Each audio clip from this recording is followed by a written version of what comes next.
1 February रोजी देशाचं अंतरिम बजेट सादर होणार आहे। यंदा निवडणुकीचे वर्ष असल्यानं मतदारांना फोकस ठेवून अर्थसंकल्प सादर केला जाईल असं म्हटलं जाते। गेल्या वर्षी केंद्र सरकारने विविध योजनांसाठी 10 लाख कोटी रुपयांची तरतूद केली होती।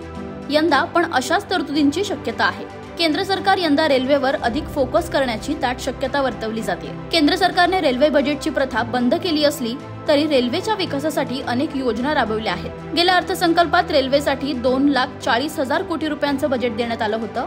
या बजेटमध्ये रेल्वेच्या विकासावर 20% अधिक रक्कम खर्च होईल। त्यामुळे यंदा रेल्वेला मोठी झेप घेण्यासाठी 3 लाख कोटी रुपयांची लॉटरी लागू शकते। अशा वेळी गुंतवणूकदारांचा मोठा फायदा देखील होऊ शकतो।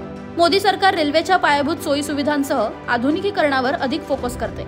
या एकाच वर्षात वंदे भारत ट्रेनने रेल्वेविषयीचे सर्वच चित्र पालटून टाकले आहे।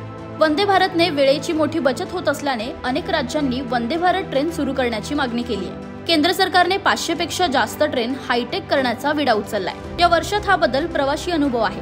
त्यातच बुलेट ट्रेन धावली तर भारतीय रेल्वे कात टाकल्याशिवाय राहणार नाही।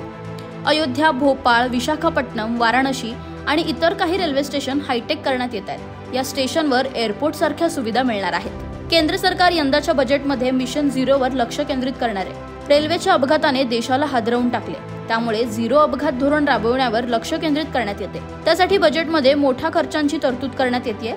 गेल्या 2 वर्षांपासून सुरक्षेसाठी केंद्राने 11,000 कोटींची तरतूद केली आहे।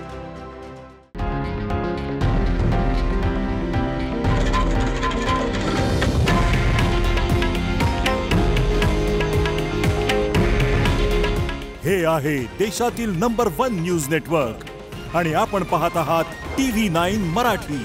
काळजी तुमची, हित महाराष्ट्राचं।